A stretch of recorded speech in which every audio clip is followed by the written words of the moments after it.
Les tissus de minuit. Dans le petit village de Koulébéré, niché entre les collines et les forêts profondes de l'Afrique de l'Ouest, une vieille légende se murmurait à la tombée du jour. Les anciens disaient, ne laisse jamais tes vêtements dehors après la tombée de la nuit, sinon les esprits du vent viendront t'envoler une partie de l'âme.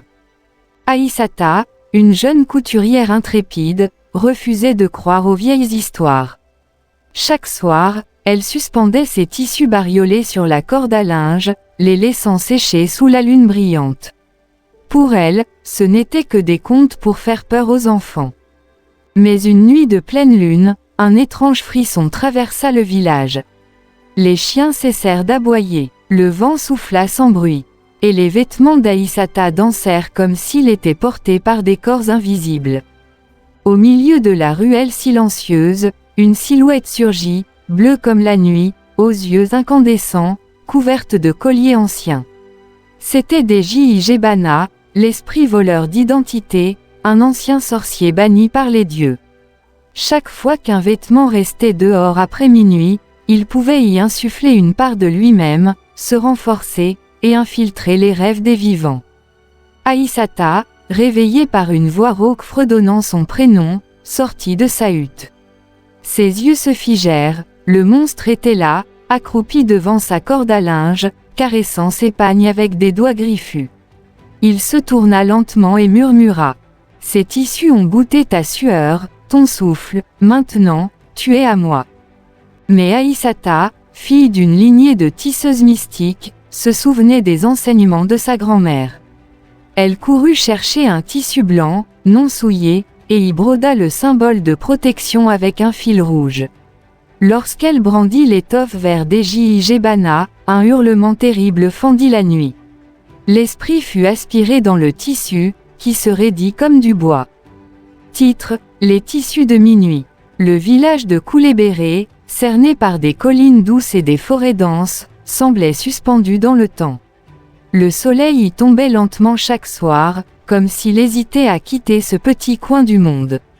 Les cases en banco rouge et les toits de chaume dessinaient un damier d'ombres apaisantes. La vie y suivait le rythme ancestral du jour et de la nuit, des saisons et des rites. Mais derrière la paix apparente, une peur rampante dormait dans les cœurs, les esprits du vent. Selon les anciens, ils visitaient les lieux après minuit, emportant avec eux ceux qui portaient encore la trace des vivants. C'est pourquoi, au coucher du soleil, les habits étaient détachés, les ustensiles rentrés, les enfants appelés à l'intérieur. Aïssata, jeune femme vive aux yeux brillants et aux doigts d'or, était la couturière la plus douée du village. Orpheline à 12 ans, elle avait été élevée par sa grand-mère, Mami Kumba, une femme de savoir ancien. De sa bouche étaient sorties toutes les histoires que l'on raconte à la veillée, les djinns, les totems, les malédictions, et les tissus maudits. Mais Aïssata était rationnelle. Pour elle, la peur était un frein au progrès. Elle rêvait d'ouvrir un atelier, de vendre ses pagnes au marché de la ville, et même de partir un jour à Bamako. Alors, elle décida qu'elle n'aurait plus peur. Un soir, elle décida de laisser ses tissus dehors. Des toiles colorées, imprégnées de parfums de savon et de soleil. Que pourrait-il bien leur arriver ? Pensa-t-elle, en s'endormant l'esprit tranquille. Mais cette nuit-là, le vent changea. Il était minuit passé, le village dormait, le silence était épais, à peine brisé par le cri lointain d'une chouette. Les feuilles ne bougeaient plus, figées comme si la forêt retenait son souffle. Puis, un souffle s'éleva, lent, froid, glissant comme une main invisible sur les murs de terre. Les tissus d'Aïssata frémirent. Un à un, ils se mirent à danser sans vent, s'élevant légèrement comme portés par des forces invisibles. Une brume fine se glissa entre les cases. Et de cette brume émergea une silhouette. Il était grand, écorché de noir et de bleu, des yeux brillants comme de lune, et le corps ornementé de perles anciennes. Ses traits, fins et osseux, étaient marqués de scarifications luminescentes. Il portait autour du cou une corde faite de lambeaux de tissu, des morceaux d'habits volés au fil des siècles. C'était Deji Igebana, le voleur d'identité. Chaque morceau de tissu abandonné à la nuit lui permettait de s'imprégner d'une vie humaine. Il hantait les habits oubliés, se glissant dans les coutures, aspirant les souvenirs, les peurs, et les rêves. Cette nuit, il avait trouvé ceux d'Aïssata. Il les toucha un à un, marmonnant des paroles interdites. Les tissus se raidissaient, frémissaient comme des tambours vivants. Aïssata, en sueur dans son sommeil, commença à murmurer. Elle rêvait d'un souffle qui l'étouffait, de visages dansant autour d'elle, de doigts froids caressant son dos. Elle se réveilla en sursaut. Le silence était total, mais dehors, les tissus bougeaient encore. Elle sortit, et le vit. Face à Deji Igebana, Aïssata resta figée. Une peur viscérale lui clouait les pieds au sol. Le monstre tendit une main vers un de ses pagnes, le frottant contre sa joue comme pour en extraire une essence invisible. Une mélodie lointaine lui revint à l'esprit. Une chanson que Mami Kumba chantait en filant un tissu blanc spécial. Le fil rouge chasse l'ombre, le blanc pur enferme les esprits. Elle se retourna et courut dans la case. Dans un vieux coffre de bois, elle trouva ce tissu blanc. Elle en déchira un morceau, y cousit à la hâte le symbole ancien, un œil encerclé de lignes rouges. C'était le Nyamaton, le sceau du lien d'âme. Elle sortit, le tissu en main, et cria le nom de l'esprit. Deji Igebana, je te reconnais, par le sang de Kumba, retourne au fil d'où tu es né. L'esprit hurla, recula, mais le tissu s'illumina comme une braise blanche. Il fut aspiré dans le morceau d'étoffe, qui se raidit dans ses mains. Le silence revint, mais Aïssata savait que ce n'était pas la fin. Au matin, elle se rendit chez le doyen du village, Bakarim. Elle portait le tissu figé dans une calebasse. Les anciens furent rassemblés d'urgence. Dans la case du conseil, ils écoutèrent son récit avec gravita. Bakarim hocha la tête. Ce que tu détiens, c'est un fragment de l'âme de Deji Igebana. Il reviendra pour le réclamer. Ils décidèrent d'accomplir un ancien rituel, l'emprisonnement par les 4 nœuds. Le tissu serait placé au centre d'un enclos sacré, et 4 pagnes tissées par des femmes purifiées entoureraient l'espace. Durant 3 jours, le village ne vivrait qu'à la lumière du jour. Aïssata fut chargée de diriger la confection des pagnes. Pendant qu'elle tissait, des visions l'assaillirent, les souvenirs d'autres victimes, des voix, des pleurs, des rires d'enfants oubliés. La 3e nuit approchait. Un orage lourd couvait au loin. Les pagnes tissées furent disposées autour du cercle sacralisé. Aïssata entra dans le cercle, tenant le tissu figé dans les mains. Les anciens chantèrent les mots de scellement. Mais avant le dernier vers, un vent furieux se leva. Le sol vibra. Deji Igebana surgit du sol en une gerbe de cendres et de flammes bleues. Tu crois m'avoir enfermé. Je vis dans chaque peur, chaque oubli. Aïssata éleva le tissu blanc. Il brillait de 1000 feux. Le monstre recula, mais une partie de lui semblait s'être échappée, un fil noir qui courait vers les pagnes autour du cercle. Elle comprit, il tentait de contaminer le cercle. Elle arracha un de ses propres cheveux, y fit un nœud et le lia au tissu blanc. Le lien était scellé par le sacrifice d'une mèche, symbole d'âme. Une explosion de lumière enveloppa l'espace. Le monstre hurla, puis, plus rien. Le silence, le tissu tomba, redevenu doux. Mais dans un recoin du village, une corde à linge vibra toute seule. Le lendemain, les villageois pensaient le cauchemar fini. On rangea les pagnes sacrés, on remonta les tissus secs. Mais Aïssata savait, quelque chose clochait. Chaque nuit, elle rêvait d'un fil noir serpentant dans sa case, de bribes de voix pleurant dans ses tissus rangés. Elle décida de retourner voir Mami Kumba, enterrée sous l'arbre sacré. Là, elle apporta le tissu blanc figé. Elle pria, parla au vent, et au moment où une feuille tomba, une phrase résonna en elle. Tant qu'un fil est oublié, l'esprit survit. Elle se souvint alors de la robe bleue, celle qu'elle avait cousue pour une cliente qui ne vint jamais la chercher. Elle était accrochée dans l'ombre de sa case. Quand elle la toucha, le tissu trembla. Cherchant des réponses, Aïssata partit voir un homme retiré depuis des années, Yoro le tisserand. On disait qu'il avait autrefois défié les esprits par son art, qu'il avait cousu un pagne si parfait qu'il avait tenté de voler l'âme d'un ancêtre. Yoro vivait entre les lianes et les tambours brisés. Il accepta de l'aider. Il examina le tissu de Deji Igebana, puis sa robe bleue. Ce n'est pas un tissu, c'est un réceptacle. Il y en a d'autres. Cet esprit s'est fragmenté. Il faut tous les retrouver, ou bien il renaîtra complet. Ensemble, ils créèrent un fil doré à partir de l'eau bénie, de racines de baobab, et du souffle d'un tambour sacré. Ce fil, cousu dans chaque fragment contaminé, pouvait les neutraliser.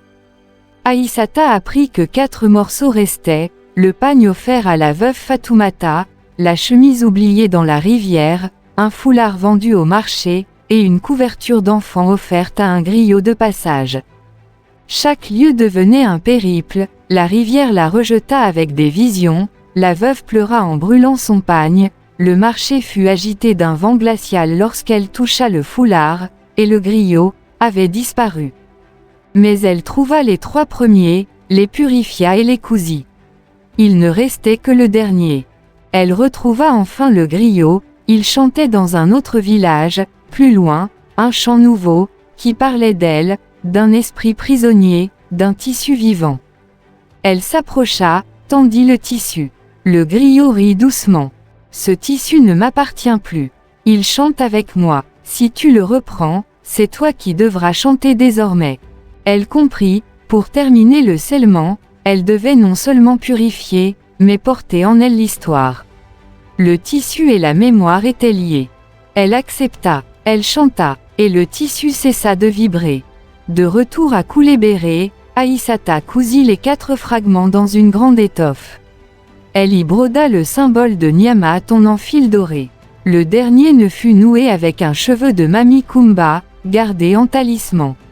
Cette nuit-là, aucun vent ne souffla. Aucun esprit ne parla. Et au matin, un pagne blanc flotta au centre du village. Depuis, on dit que tant qu'Aïssata continue de tisser, aucun esprit ne pourra plus voler d'âme à Koulébéré. Mais si jamais un tissu est laissé dehors, l'histoire recommencera. C'est fait. Le début de l'histoire, les tissus de minuit, est maintenant organisé en chapitres détaillés. Nous avons 2 chapitres complets, le vent de Koulébéré et l'apparition. Souhaites-tu que je continue avec le chapitre 3? Je peux y intégrer des rebondissements, des révélations sur Deji Igebana, ou même un ancien rituel pour contrer sa malédiction. Depuis ce soir-là, les habitants de Koulébéré ne laissent jamais leurs vêtements dehors la nuit. Le tissu maudit est suspendu au centre du village, comme rappel éternel que les contes ne sont pas toujours que des contes. Titre: Les tissus de minuit. Le village de Koulébéré, cerné par des collines douces et des forêts denses, semblait suspendu dans le temps. Le soleil y tombait lentement chaque soir, comme s'il hésitait à quitter ce petit coin du monde. Les cases en banco rouge et les toits de chaume dessinaient un damier d'ombres apaisantes. La vie y suivait le rythme ancestral du jour et de la nuit, des saisons et des rites. Mais derrière la paix apparente, une peur rampante dormait dans les cœurs, les esprits du vent. Selon les anciens, ils visitaient les lieux après minuit, emportant avec eux ceux qui portaient encore la trace des vivants. C'est pourquoi, au coucher du soleil, les habits étaient détachés, les ustensiles rentrés, les enfants appelés à l'intérieur. Aïssata, jeune femme vive aux yeux brillants et aux doigts d'or, était la couturière la plus douée du village. Orpheline à 12 ans, elle avait été élevée par sa grand-mère, Mami Kumba, une femme de savoir ancien. De sa bouche étaient sorties toutes les histoires que l'on raconte à la veillée, les djinns, les totems, les malédictions, et les tissus maudits. Mais Aïssata était rationnelle. Pour elle, la peur était un frein au progrès. Elle rêvait d'ouvrir un atelier, de vendre ses pagnes au marché de la ville, et même de partir un jour à Bamako. Alors, elle décida qu'elle n'aurait plus peur. Un soir, elle décida de laisser ses tissus dehors. Des toiles colorées, imprégnées de parfums de savon et de soleil. Que pourrait-il bien leur arriver? Pensa-t-elle, en s'endormant l'esprit tranquille. Mais cette nuit-là, le vent changea. Il était minuit passé, le village dormait, le silence était épais, à peine brisé par le cri lointain d'une chouette. Les feuilles ne bougeaient plus, figées comme si la forêt retenait son souffle. Puis, un souffle s'éleva, lent, froid, glissant comme une main invisible sur les murs de terre. Les tissus d'Aïssata frémirent. Un à un, ils se mirent à danser sans vent, s'élevant légèrement comme portés par des forces invisibles. Une brume fine se glissa entre les cases. Et de cette brume émergea une silhouette. Il était grand, écorché de noir et de bleu, des yeux brillants comme de lune, et le corps ornementé de perles anciennes. Ses traits, fins et osseux, étaient marqués de scarifications luminescentes. Il portait autour du cou une corde faite de lambeaux de tissu, des morceaux d'habits volés au fil des siècles. C'était des Jijebana, le voleur d'identité. Chaque morceau de tissu abandonné à la nuit lui permettait de s'imprégner d'une vie humaine. Il hantait les habits oubliés, se glissant dans les coutures, aspirant les souvenirs, les peurs, et les rêves. Cette nuit, il avait trouvé ceux d'Aïssata. Il les toucha un à un, marmonnant des paroles interdites. Les tissus se raidissaient, frémissaient comme des tambours vivants.